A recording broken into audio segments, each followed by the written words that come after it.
Welcome. Today we're going to dig into the lyrics of Riding Through the Haze, that classic 70s blues track. Yeah, it's a fascinating one. We're looking at the story woven into those words, really trying to unpack this woman's journey towards authenticity. Okay, so let's jump right in. The opening lines are pretty stark, aren't they? Pearls on her neck and a cage in her chest. Right. And silk on her skin, but she couldn't find rest. It immediately sets up this powerful contrast, what things look like versus how they feel inside. Totally. It paints a picture of, well, privilege. Daddy bought her diamonds, Mama taught her grace. But it's a trap for her. The lyrics say every party dress felt like a mask. Exactly.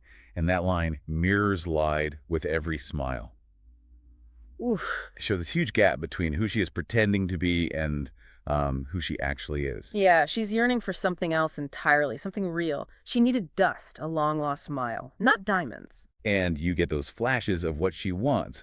Instead, rusted Cadillacs, tambourines, and sand, thinking about hitching west with leather boots and a guitar.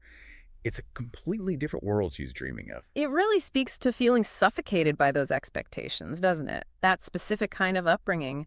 She wants out. Which brings us to the moment she actually leaves. It feels very decisive. Oh, absolutely. She tore the ribbons, let the wind decide. That's not passive. No, it's active, taking control. Took a torn-up map and kissed goodbye. She's done waiting. Done waiting in golden halls, as the song says. And she's ready for anything. She was going to feel it all. That commitment is really strong there. So she heads out. And the imagery shifts, right? Heading west in a faded jean dream. Yeah, the jeans, the flower in her hair. She's visually ripping through the mainstream. It's a clear rebellion. And she's searching for a voice in a time she missed, looking for connection in the arms of the 70s, like she felt born in the wrong era. Sort of, yeah. Or at least longing for the values she associates with that time. Maybe more freedom, more authenticity than what she knew. Then the journey changes again. She meets someone. Right. The encounter at the truck stop.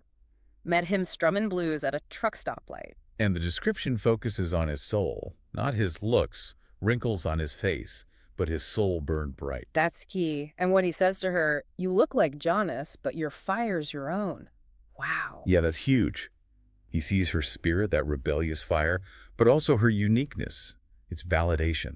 And they connect instantly, it seems. In that beat-up Chevy, they made the road their home. Trading the golden halls for a Chevy. Yeah. And finding real expression there. Totally. She sang the truth with a whiskey tongue.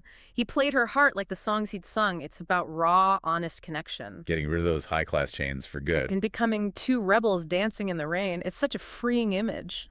Their life together sounds, well, maybe rough but real. Tie-dye love and motel moons. Jukebox truths in greasy saloons. It's not glamorous, but it's genuine. And that line, they weren't lost, they were alive.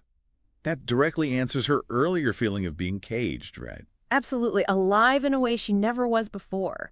They rejected the lie that society, or maybe her family, expected them to live. So towards the end, where does that leave her?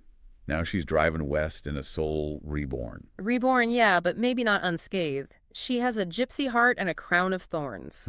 So freedom isn't necessarily easy. It comes with challenges. Exactly. It suggests hardship is part of this authentic path she's chosen, but she's embraced it. She's found her rebel's hymn. And she's laughing loud under a paisley sky. Yeah. There's joy there, found on her own terms. Definitely. The song ends with this call to let her ride through the haze, chasing that old school blaze. She's this timeless figure of rebellion. A girl at a time, but never out of fight.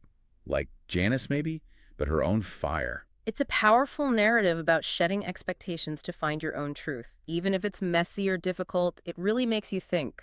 It does. What's the haze in our own lives?